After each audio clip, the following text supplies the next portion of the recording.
Right, hello everyone. Today's video is a bit of a mixture. I was going to just do a video about the British Airways i360 tower in Brighton. I've never been and visited it, but I do intend to go and have a look. And the Orbx scenery does this tower animated. It's one of these rotating towers, or should I say rotating dishes, that goes up a tower. And in the Brighton area, Orbx have actually animated this feature, and I thought we'd be interested to fly over and have a look. Then I was browsing around and I came across a website on the Glidescope, which probably many of you know, but as I'm fairly new to this, this guy does some great videos. I'll put a link in my description for it. And because I fly in VR quite often, he mentioned a program called VMI Twick VR, and also was using AviTab maps, and this is something I'd not heard of or not seen. And so today's video, I literally just loaded both in. I know very little about either of them. I have been having problems with the Oculus Rift, as I've mentioned on previous videos, getting high frame rates. And I had been using the 3J FPS program, and this chap says this works really well in VR, so I thought I'd give it a go. So the main thing here, we're starting off at Shoreham, and I was interested in seeing if the map was actually as accurate as it looks certainly from his videos. So when you're flying a plane, these maps look very accurate from high up, but when you're flying a helicopter, are they actually as accurate when you're low down? So here we are at Shoreham, and just coming round onto the main helipad, which is, as I've mentioned in one or two videos, my favourite place to fly around from. And so we get it loaded in, go onto the pad, and then have a look at the AviTab map. Now the AviTab map, although I didn't mention it earlier, you can see on the right hand screen, and you can zoom in, but you also have the ability to grab it and pull it out in VR, resize it, and zoom in anywhere in the cockpit. And as you can see there, it actually is on the pad that I was sitting on. Now the other program, the VMI Twick VR, I know very little about, so I just left it running, and I tried it on a number of settings in this video, going from user mode to fully auto, and my frame rates are actually quite low, in the 24s, but in the headset they've actually been very smooth. Now I'm not sure the reason for this. I've been running computers and simulation games for a long while. My computer's well overclocked, and I've always thought it was very stable, but like many people, I do get stuttering as soon as I go into VR.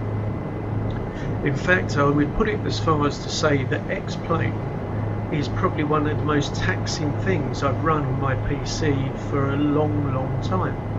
So the things that I did for the overclocking, where it had been completely stable, actually running VR and X-Plane proved it to be unstable. So just recently I've actually been really overclocking the PC while flying in X-Plane to make sure it is completely stable. So here we are, we're flying along towards Brighton, and as you might have seen, when I look down at the map, the helicopter is flying along the map as it would do, and then as we head towards the British Airways tower, as I pull back over the railway track just round these two towers, it's back on track again. It is very accurate. So highly recommended, and certainly when I've been flying in London, where I used to live, trying to find your street or your old place where your house was is quite difficult. But running this map, you can actually fly, look down at the map and look at the street names and get to your old house quite easily. Now you'll notice that the tower is on its way down at the moment, so what I intended doing was looking down at the map and seeing how accurate the pier would be if we flew over the pier. So I want to fly around that tower in a minute, but let's just fly along, go over the end of the pier, and then have a look down and see how accurate it is on the map. And I think you'll see that it is very accurate indeed. Now, as I've said, I've left the VMI Twick VR running. I do play around in the settings during this video, but I couldn't tell you yet what are the best settings.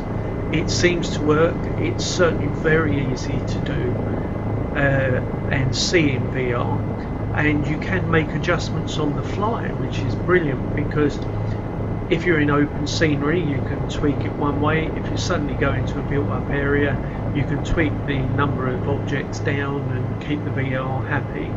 And it looks to be a great program, so I'll put links to both in, and I think there are things for donations, and certainly if you are going to run it as I'm going to do, I would highly recommend you make a donation to keep these guys going. They're doing some great work. So here we are, we've finally made it to the British Airways tower, and it's docked down in its low position at the moment. So I'm hoping at any time that it might start rising up. And there she goes, yes. So what I'll do, I'll get the helicopter down in line with it, and then we'll try some nosy and hovering going round the tower as it actually rises up. And from first glance it does look like there are some people in there, so they have managed to put some graphics in there as well. We'll have a closer look as we go.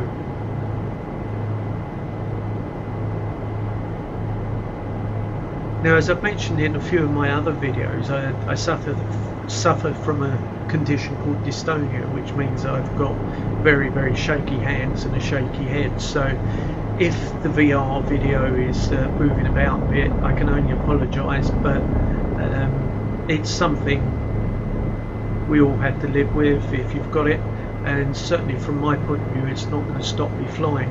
It is affecting the quality of some of my videos that I've made recently, because the sensors for the Oculus Rift are so accurate that actually if I'm holding them you can see the vibration in my hands very easily.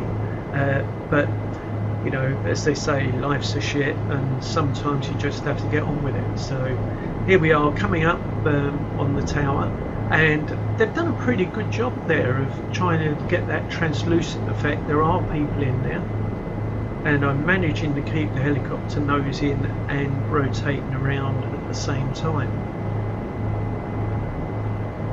Yeah, again, I think Orbx have done a great job. The only problem I've had with the Orbx software, which I've posted on a number of forums, is that some of the buildings in the London area and the stadiums are not in contact with the ground, and I did actually get a reply from Orbx saying that this is a known bug.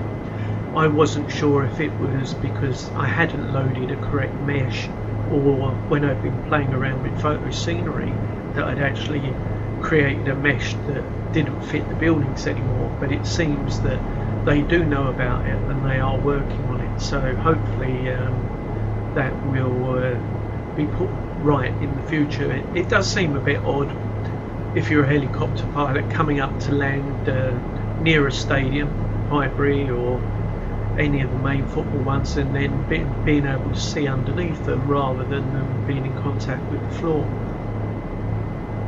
That probably only applies to us helicopter pilots, because anyone else flying 1,000 feet and above would never notice such a thing.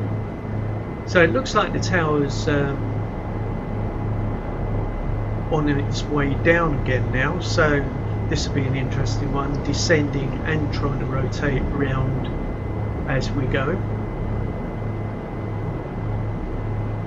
This was one of the practice manoeuvres I mentioned in one of my other manoeuvres about finding something to aim the nose of the helicopter at and then rotating around it on the spot. This one's slightly more difficult because it's descending at the same time, but actually not doing too bad on this one. So we'll just let it go down back into its base, and then I'll have a look at the map and we'll fly off somewhere towards the Downs area and see if the road map can navigate me over the Downs.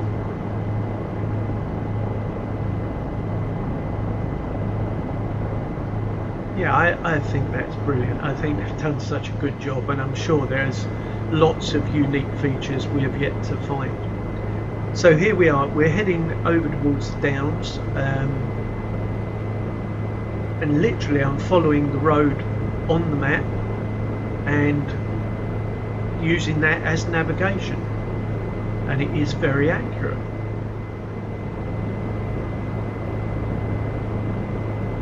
Now I've cut some pieces out of this video and just merged different bits because so much of it is the same, and I was playing around with the VMI Twick VR program as well. I'm not sure that's going to show itself, or I should say maybe I'm actually not doing it justice by just putting it in and not playing around, but it seems to have cured quite a few of the stutter problems immediately, and I do love the idea that you can actually see what's going on. Now personally I was horrified when I saw 24 frames. I've got quite a good computer system, and I think the latest Oculus software is putting a very large burden on the system for us, and many of us would love a cut down version that we could just use in VR without all the bells and whistles that they're supplying. I can understand the long-term project of VR for them, but I think for many of us a cut down VR program that would just work the headset and run at a minimum amount of memory would be fantastic. So here we are, we're going over the top, nice bank down here.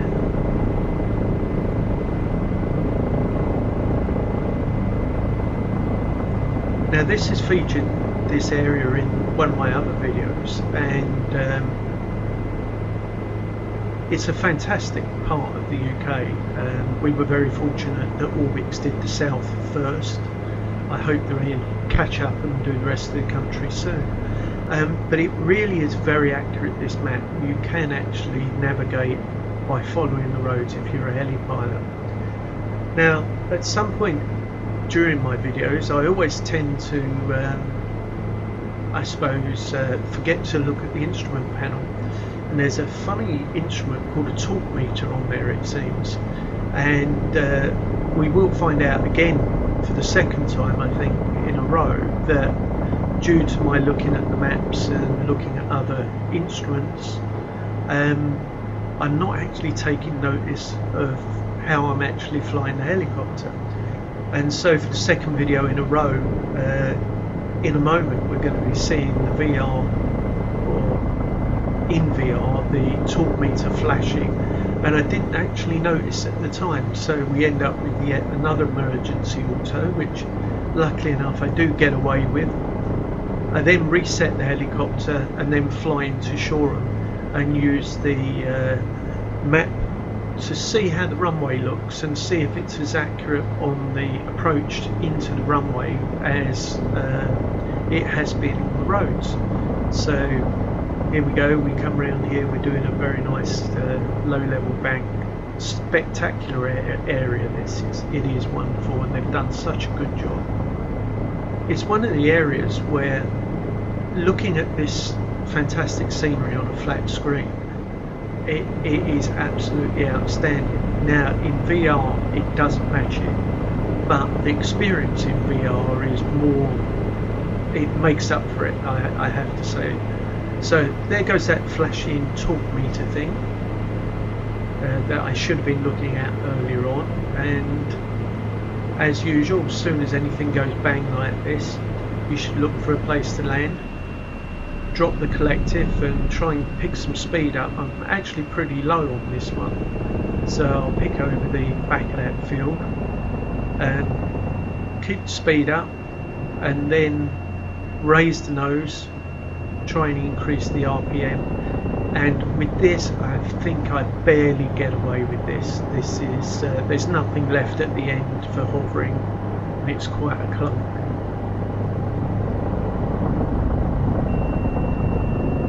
There we go. But I suppose all in one piece. So I'll just reset the helicopter and then we'll fly off to Shoreham.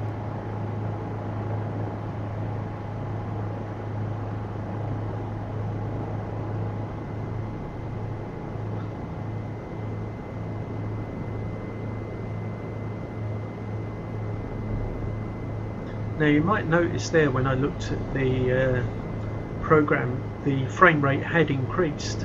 The downside is I have absolutely no idea what I've done to actually make it increase at the moment. The draw distance looks as far as it normally is, which is one of the big things, and it's running at about 40. So when I finish the video, I'll have a look at those settings and see what it's actually running at.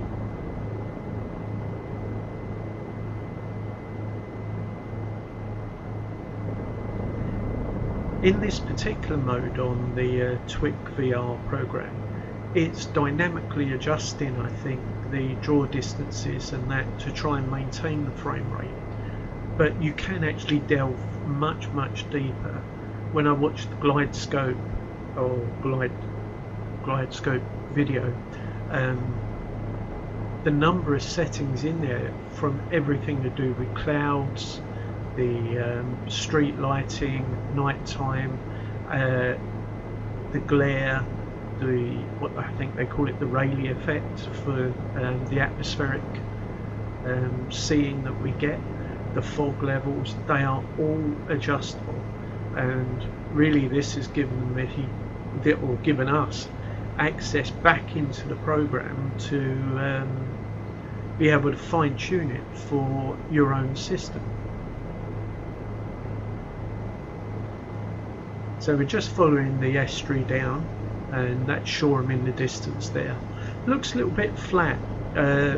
Whenever they did this image for Shoreham, there was obviously the air show going on and they had the big marquees out, so that's been incorporated in, but is a flat texture rather than being raised. But there is a perimeter road, so I'll knock some speed off here. Have a look down at the map, and yes, I'm coming into the perimeter road.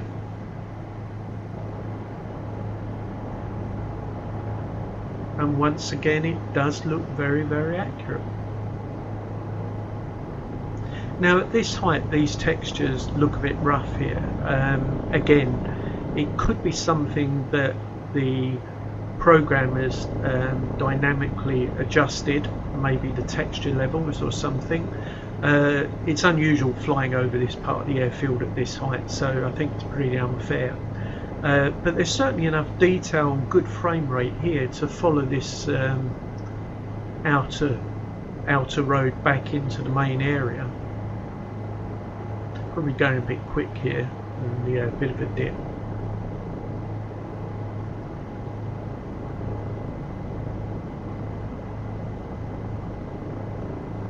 Let's knock some speed off and then go back to the original pad where we started.